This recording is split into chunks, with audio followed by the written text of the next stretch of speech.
कहानी स्टार्ट होती है 2007 के टाइम को दिखाते हुए, जहां बहुत सारे पंडित और तांत्रिक मिलकर एक आत्मा मंजुलिका को, जो अपनी बहन अंजुलिका पे हमला करती है, उसे ठाकुर महल के एक रूम में बंद कर देते हैं। उस दरवाजे पर पवित्र धागा और त्रिशूल लगाकर फिर ठाकुर परिवार उस महल को खाली कर देते हैं। 18 साल के बाद रीत ठाकुर को मनाली में रूहान मिलता है, जो रीत को उसका बैग वापस लौटाता है और टिकट से रूहान रीत का नाम देख लेता है। फिर रीत को जब रूहान फोन लौटाता है, तब रीत को लगता है कि रूहान अपना फोन दे रहा है, उसका नंबर मांग रहा है, और रीत गुस्से में फोन तोड़ देती है, जो कि असली में उसका ही फोन था। फिर दोनों चंडीगढ़ जाने के बस में बैठते हैं और रूहान अपना फोन देता है और कहता है अपने भाभी से बात कर लो। रीत हैरान हो जाती है कि रूहान को उसके भाभी के बारे में कैसे पता। फिर रीत अपने भाभी अंजुलिका को कॉल करती है, जो रीत को थोड़ा एक्साइटमेंट दिखाने को बोलती है, क्योंकि रीत की शादी होने वाली है सागर से। पर रीत को शादी में बिल्कुल भी इंटरेस्ट नहीं है। फिर रूहान कहता है कि तुम्हें सागर से अच्छा लड़का मिल जाएगा, और कहता है कि उसके पास सिक्स सेंस है और वो रीत के बारे में सब कुछ जानता है। पर रीत बताती है कि वो भी रूहान के बारे में सब कुछ जानती है, कि रूहान फिलहाल अनएम्प्लॉयड है और उसे रूहान का ये सारा इन्फॉर्मेशन फेसबुक से मिला, जैसे रूहान को रीत के बारे में मिला। रूहान कहता है वैसे मेरा रिलेशनशिप स्टेटस सिंगल है।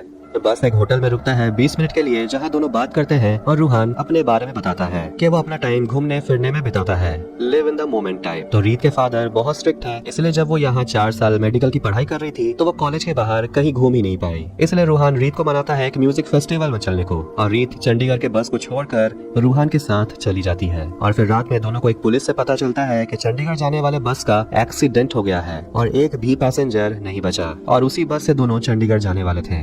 अच्छा हुआ दोनों नहीं गए। रीत ये बताने के लिए घर पे कॉल करती है कि वो ठीक है, पर रीत की बहन त्रिशा फोन उठाती है और वो कुछ क्लियर सुन ही नहीं पाती। और त्रिशा और सागर, जिसे रीत की शादी होने वाली है, दोनों एक दूसरे से प्यार करते हैं, और रीत उन दोनों की बातों को सुन लेती है। अब रीत एक प्लान बनाती है। उसके फैमिली को पता है कि रीत एक्सीडेंट में मर चुकी है, इसलिए वो अपने परिवार के सामने नहीं जाएगी, और इस वजह से सागर की शादी त्रिशा से हो जाएगी। फिर रीत अपने परिवार के सामने आएगी और वो जानती है कि उसके पापा उसे माफ नहीं करेंगे, पर उसे रूहान की हेल्प चाहिए और उसे भवानीगढ़ राजस्थान चलने को बोलती है। दोनों भवानीगढ़ पहुंचते हैं और रीत छुपने के लिए अपने पुराने घर यानी के ठाकुर महल में जाती है, जो कई सालों से बंद है, और यहाँ कोई आता भी नहीं है, क्योंकि गांव के लोग इस महल को भूतिया महल कहते हैं, क्योंकि यहाँ मंजुलिका की आत्मा घूमती है। रूहान थोड़ा डर जाता है और ताला लगा देखकर कहता है यहाँ से चलते हैं। फिर ताला खुद ब खुद टूट जाता है। रूहान डर जाता है। रीत कहती है कि पुराना ताला है, जंग लग गया होगा इसलिए टूट गया। फिर दरवाजा खुद ब खुद खुल जाता है और रूहान डर जाता है। रीत कहती है हवा चल रहा है, खुल गया। फिर महल में अचानक से लाइट्स ऑन हो जाती हैं, और महल के सामने से गुजरता है छोटा पंडित, और महल में लाइट जला हुआ देखता है, और ये देखकर वो बहुत डर जाता है कि महल में कोई रहने आ गया है, और वो भागा भागा ठाकुर के घर जाता है, जहाँ रीत के लिए सभी शोक मना रहे थे। और छोटा ठाकुर उन्हें बताता है कि पुराने हवेली का दरवाजा खुल गया है और लाइट भी जली हुई थी, जिसे सुनकर रीत के परिवार वाले शॉक्ड हो जाते हैं। रीत रूहान को अपनी कुछ यादें बताती है कि वो बचपन में अपने भाभी, अपने पापा और अपने चाचा के साथ कैसे वक्त बिताया करती थी, और ठाकुर परिवार और बहुत से गाँव वाले पुराने महल में आते हैं, इस डर में कि कहीं किसी ने उस दरवाजे को खोल तो नहीं दिया। ठाकुर साहब और पूरा परिवार अंदर आते हैं। रीत छुप जाती है, मगर रूहान को छुपने का टाइम ही नहीं मिलता, तो वो सामने कुर्सी में बैठ जाता है। ठाकुर साहब उसे पूछता है कि तुम कौन हो, यहाँ क्या करने आए हो, और रूहान बताता है कि उसे यहाँ रीत लेकर आई है, यानी कि रीत की आत्मा उसे लेकर यहाँ आई है, और नाटक करता है कि उसके पास एक गॉड गिफ्ट है कि वो भूत और आत्माओं को देख सकता है। पर ठाकुर साहब इस पर यकीन नहीं करती, और रूहान ठाकुर साहब को रीत के बचपन के बारे में बताता है, जो कुछ देर पहले ही रीत रूहान को बताई थी, जिसे सब सुनकर हैरान हो जाते हैं, क्योंकि ये बात सिर्फ रीत को ही पता था। और अंजुलिका सीरियस होकर पूछती है तुम हमारे जज्बात के साथ खेल तो नहीं रहे हो, पर रूहान कहता है नहीं, क्योंकि रीत यही है और वो यही खड़ी होकर सब कुछ देख रही है। अब चाचा जी पूछते हैं कि रीत घर क्यों नहीं आई और यहाँ पुराने हवेली में क्या कर रही है। फिर रूहान रीत के भूत से बात करने की नाटक करता है और कहता है ये रीत की आखिरी इच्छा है कि वो अपने परिवार के साथ इस हवेली में रहना चाहती है, तब जाकर रीत को मुक्ति मिल जाएगी। पर अंजुलिका को मंजुलिका का डर है। पर ठाकुर साहब कहते हैं कि अगर रीत यही चाहती है तो हम सब यही रहेंगे। जिसके बाद सब पुराने महल में आने के लिए प्लान बनाते हैं, और रीत रूहान से इम्प्रेस हो जाती है कि रूहान ने उसके परिवार को यहाँ रहने के लिए मना लिया, और अगर ये हो गया तो रूहान सागर की शादी तीशा से कराने के लिए भी मना लेगा, और कहती है यहाँ बहुत सारे कमरे हैं तो वो कहीं भी रह लेगी, ये महल नहीं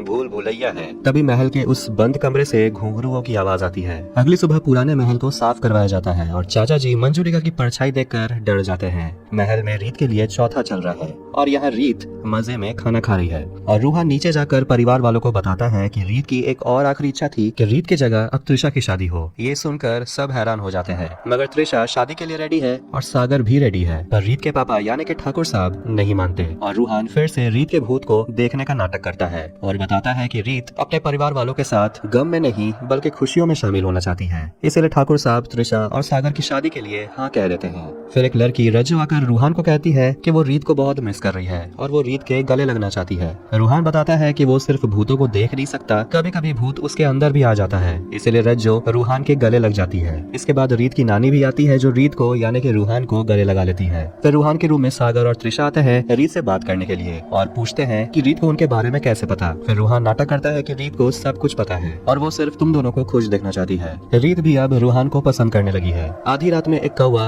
रूहान के रूम में घुस आता है।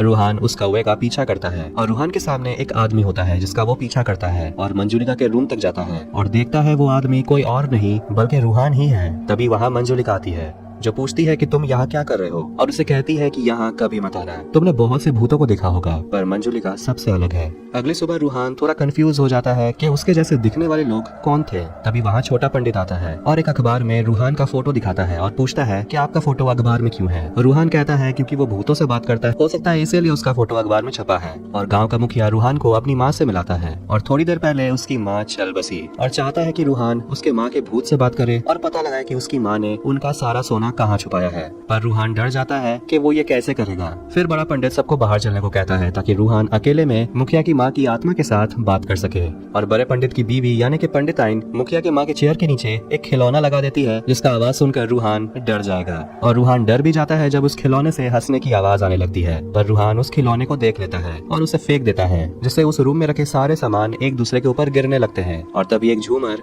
ऊपर से सीधा नीचे गिरता है और आखिरकार रूहान को छुपा हुआ सोना मिल जाता है जो कि जमीन के अंदर था। सब रूहान की जय जयकार करते हैं और छोटा पंडित रूहान को रू बाबा कहता है और उसका भक्त बन जाता है। और गांव वाले अब अपने रू बाबा के लिए बाबा जैसा कपड़ा देते हैं पहनने के लिए। और रू बाबा के आने से बड़े पंडित का बिजनेस ठप पड़ चुका है। अब रू बाबा लोगों की प्रॉब्लम सुलझाने लगे हैं और छोटे पंडित को उसकी बीवी कलावती से मिलाता है और कहता है कि तुम्हारी बीवी का पुनर्जन्म हुआ है जो कि इस जन्म में एक गधी है। छोटा पंडित उस गधी को अपने घर में ले आता है। फिर एक रात पोटलू यानी कि रीत के चाचा का बेटा रीत को देख लेता है, पर रूहान कवर अप करने की कोशिश करता है और कहता है कि बच्चे मन के सच्चे होते हैं इसलिए उन्हें आत्माएं कभी कभी दिखाई देती है। और रूहान पोटलू को धमकी देता है कि अगर वो फिर से रीत को देखा तो वो पोटलू को मंजुलिका वाले कमरे में बंद कर देगा। फिर रूहान को मंजुलिका के कमरे से घुंघरुओं की आवाज आती है और रूहान डर जाता है। रीत उसे शांत करती है और देखती है कि रूहान के कपड़े में ही एक घुंघरू फंसा हुआ था और रूहान कहता है कि वो रू बाबा का नाटक कर करके थक चुका है और वो यहाँ से जाना चाहता है। और रीत उसे कहती है कि मंजुलिका जैसा कुछ भी नहीं है। फिर दोनों एक दूसरे के हाथ पे हाथ रखते हैं और बोलते हैं कि दोनों एक दूसरे से जो कहेंगे अब झूठ कहेंगे और दोनों एक दूसरे को आई हेट यू कहते हैं और दोनों किस करते हैं।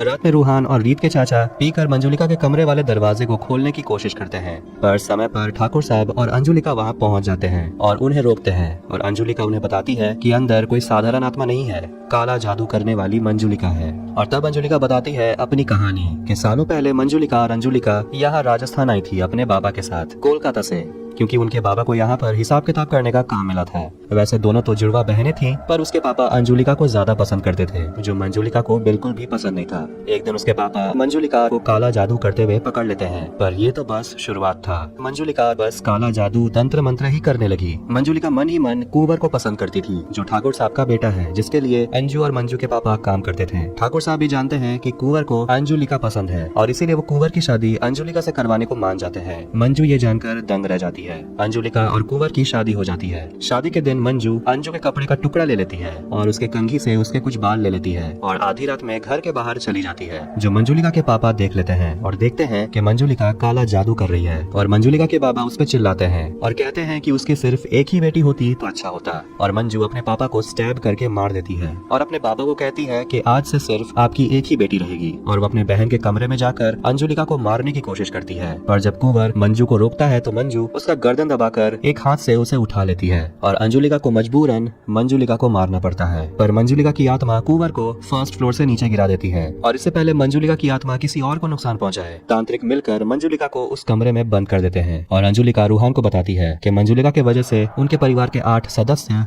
मारे जा चुके हैं। अब छोटे पंडित रूहान को रीत के साथ देख लेता है, जो काफी दिनों के बाद अपने कमरे से बाहर निकली है। फिर छोटे पंडित महल में बड़े पंडित और पंडिताइन को लेकर पहुंचता है और बड़े पंडित ठाकुर साहब को बताता है कि आपकी बेटी रीत जिंदा है और रूहान झूठ बोल रहा है। ठाकुर साहब कहता है पूरी हवेली की तलाशी लेने, और रूहान रीत को छुपाने के लिए रीत को मंजुलिका के रूम के पास लेकर जाता है, क्योंकि यहाँ कोई चेक नहीं करेगा। पर छोटे पंडित वहाँ पहुँचता है, इसलिए रूहान घुंघरू की आवाज निकालता है और छोटे पंडित को डरा कर भगा देता है। फिर रीत रूहान को बोलती है कि यही एक कमरा है जिसमें कोई तलाशी नहीं लेगा, और रीत के कहने पर रूहान मंजुलिका वाले कमरे के दरवाजे को खोलता है और रीत को अंदर बंद कर देता है।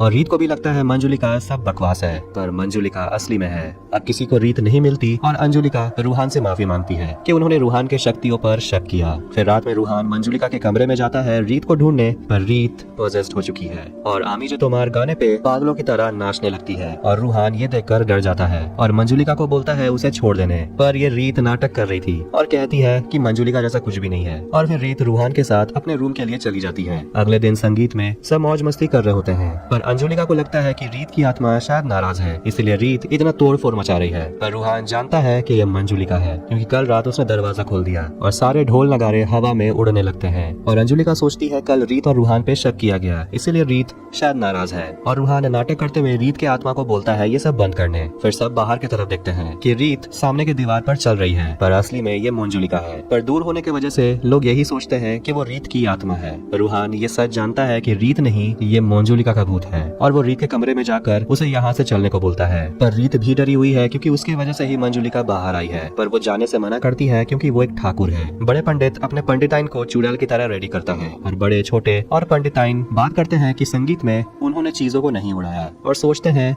तो फिर ये किसने किया। रात में महल की बिजली चली जाती है और अंजुलिका का कोई पैर खींचता है और अंजुलिका जाग जाती है और कमरे के बाहर एक परछाई देखती है। और अंजुलिका अपने कमरे के बाहर घुंघरू की आवाज सुनती है और बालकनी पे बहुत सारे कौवों को बैठे हुए देखती है। और जब अंजुलिका को बाहर कुछ नहीं मिलता तो वो अपने कमरे में आ जाती है, और तब मंजुलिका अपनी बहन अंजुलिका के सामने आती है। अंजुलिका गुस्से में रूहान के कमरे में जाती है और उसे गुस्से में पूछती है कि रीत कहाँ है। वो जानती है कि छोटा पंडित सच बोल रहा था कि रीत जिंदा है। तब रीत सामने आती है और अपनी भाभी को गले लगा लेती है, और रीत बताती है कि उसने ये नाटक किया क्योंकि उसे ये करना पड़ा। और अंजुलिका बताती है कि उसे पता है कि उन्होंने उस कमरे के दरवाजे को खोल दिया, और अब मंजुलिका महल में आजाद घूम रही है, जो अंजुलिका से बदला लेना चाहती है और अंजुलिका के पूरे परिवार को खत्म कर देना चाहती है। इसलिए तीनों उसी तांत्रिक के पास जाते हैं, जो बहुत गुस्सा है ये जानकर कि उन लोगों ने मंजुलिका को आजाद कर दिया, और बताता है कि चंद्र ग्रहण की रात प्रेत आत्माओं की ताकत सबसे कम होती है और उसी वक्त उसे कब्जे में किया जा सकता है, और चंद्र ग्रहण अब 3 दिन बाद है, तो तब तक वो महायज्ञ करेगा ताकि मंजुलिका किसी और को नुकसान न पहुंचा पाए। रूहान और अंजुलिका घर पहुंचते हैं और पोटलू को हवा में उड़ते हुए देखते हैं, और ये मंजुलिका है। दोनों रीत के चाचा को बताते हैं कि मंजुलिका बाहर आ चुकी है। रात में रूहान को एक सपना आता है कि वो मंजुलिका के कमरे में जाता है और वहाँ पोटलू को देखता है, जो एक पजल सॉल्व कर रहा था, और पीछे मंजुलिका खड़ी होती है। और आधी रात में अंजुलिका रूहान को जगाती है और बताती है कि चाचा जी नहीं मिल रहे। फिर रूहान और पोटलू को चाचा जी मंजुलिका के रूम में मिलता है, जो मंजुलिका के बिस्तर में आराम से सो रहा है, और कहता है कि वो यहाँ से कहीं नहीं जाएगा, क्योंकि 18 साल के बाद मंजुलिका यहाँ से निकली है, वो यहाँ कभी नहीं आएगी। तो वही मंजुलिका तांत्रिक को परेशान करती है और उसके सामने आती है और एक तांत्रिक को अपने वश में कर लेती है और बाकी सारे तांत्रिक को मार देती है। रूहान रू बाबा का नाटक कर रहा होता है और देखता है कि बड़े और छोटे पंडिताइन को मंजुलिका बनाने का ट्रेनिंग दे रहा है रूहान को डराने के लिए। पर रूहान बड़े और छोटे पंडित को मारता है और पंडिताइन को भगा देता है, और वो रास्ते में मंजुलिका को देखता है और बेहोश हो जाता है। फिर मंजुलिका बड़े और छोटे पंडित को भी डराती है और छोटे को पटक पटक के मारती है, और बड़े पंडित को एक थप्पड़ लगाती है, जिससे उसका बंद कान ठीक हो जाता है, यहाँ तक कि वो दूर की आवाज भी आराम से सुन सकता है। दोनों भागते हैं और दोनों को रूहान मिलता है, और दोनों रूहान को बताते हैं कि वहाँ भूत है, और रूहान को लगता है कि वो पंडिताइन है, इसलिए रूहान मंजुलिका के पास जाता है और हाय कहता है, और मंजुलिका रूहान के कहने पर अपना पैर उल्टा कर देती है, और रूहान देखता है ये तो मंजुलिका है और वहाँ से भागता है, और मंजुलिका उसका पीछा करती है। तीनों पंडित ठाकुर महल में आता है और उन तीनों को समझ आता है कि शायद ठाकुर परिवार को पता ही नहीं है कि मंजुलिका बाहर आ चुकी है, और बताता है कि वो गांव छोड़कर जा रहे हैं, और अपना बचा हुआ पैसा मांगता है, जो कि सिर्फ 64 रुपया है, और जाते वक्त घर का कीमती सामान चुरा लेते हैं। पर उसी वक्त बिजली कट हो जाता है और बड़े पंडित, जैसे अब दूर का भी सुनाई देने लगा है, वो रेलवे का अनाउंसमेंट भी सुन लेता है कि उसका ट्रेन 8 घंटा लेट है। रूहान महल में आता है और आमी जो तुम्हार गाना गाता है और नाचने लगता है और ये साफ है कि मंजुलिका रूहान को पॉजेस कर चुकी है। सब रूहान को गाते हुए सुनते हैं और अंजुलिका पूछती है ये तुम क्या गा रहे हो, और रूहान बताता है कि ये गाना उसे बहुत पसंद है और ये बात वो बंगाली में बोलता है और वो कुंवर के कान में कुछ बोलता है और हंसने लगता है और सबको बताता है कि कल कोई शादी नहीं होगी क्योंकि आज कोई मरने वाला है, आज अंजुलिका मरेगी। और अंजुलिका से पूछता है तुमने किसी को बताया नहीं कि मैं बाहर आ गई हूँ, और सब मंजुलिका चिल्लाते हुए यहाँ वहाँ भागने लगते हैं पर मंजुलिका सारे दरवाजे बंद कर देती है। फिर रूहान यानी कि मंजुलिका तीनों पंडित के पास जाता है और कहता है कि उसे खून चाहिए, पर छोटा पंडित कहता है कि उसके खून में विटामिन की कमी है। तो वही बड़ा पंडित और पंडिताइन कहते हैं कि वो शुगर के मरीज है और मंजुलिका को कहते हैं कि चाचा जी के पास जाने, और चाचा जी ऊपर रीत को देख लेता है और मंजुलिका को कहता है कि तुमसे रीत की भूत लड़ेगी, पर रीत कहती है वो जिंदा है। अंजुलिका कहती है कि उन्हें जल्दी से तांत्रिक बाबा को बुलाना होगा, पर मंजुलिका खुद तांत्रिक को वहाँ लाती है जो मर चुका है और मंजुलिका अंजुलिका पे हमला करती है, पर रीत रूहान को पुकारती है और उसे वापस लाने की कोशिश करती है। कहती है कि अपने अंदर से मंजुलिका से लड़ो। फिर अंजुलिका उस भूत यानी कि मंजुलिका को कहती है अंजुलिका रुक जा वरना मैं तेरे रीत का गला काट दूंगी। मतलब ये भूत असली में अंजुलिका है और बाहर ये बहन जो जिंदा है ये असली में मंजुलिका है। सब ये जानकर शॉक्ड हो जाते हैं और अंजुलिका की आत्मा यही चाहती थी, रूहान के जरिए वो सबके सामने ये सच्चाई लाना चाहती थी कि असली में मंजुलिका जिंदा है। और तब अंजुलिका जो भूत है वो सबके सामने आती है और फ्लैशबैक में देखते हैं कि मंजुलिका असली में काला जादू करके अंजुलिका को अपने वश में कर लेती है और अंजुलिका को बिल्कुल अपने जैसा बना देती है। और जो उस रात मरी थी वो असली में अंजुलिका थी। और कुंवर को अपने कमरे में रखे हुए ब्लैक मैजिक वाले डॉल से पता चला कि असली में उसके सामने जो खड़ी है वो मंजुलिका है और मंजुलिका कुंवर को ऊपर से धक्का दे देती है, इसीलिए कुंवर पैरालाइज्ड हो जाता है। पर 18 साल के कैद से निकलने के बाद अंजुलिका अपना बदला ऐसे नहीं ले सकती थी मंजुलिका को सिंपली मारकर, नहीं तो लोगों को पता कैसे चलता कि असली में अंजुलिका मरी थी। पर अब जब सब कुछ सामने आ चुका है मंजुलिका सबके सामने कबूलती है कि कुछ लोगों को पहले भी पता चल चुका था कि असली में अंजुलिका ही मरी थी, पर मंजुलिका ने उन लोगों को मार दिया ताकि सच्चाई सामने न आए। अब मंजुलिका अपना बदला ले सकती है और सबके सामने मंजुलिका को घसीटकर उसी कमरे में बंद कर देती है और अंजुलिका ठाकुर साहब से कहती है कि रीत को माफ कर देने, क्योंकि अगर रीत ये नाटक नहीं करती तो शायद ये सच्चाई कभी सामने नहीं आता।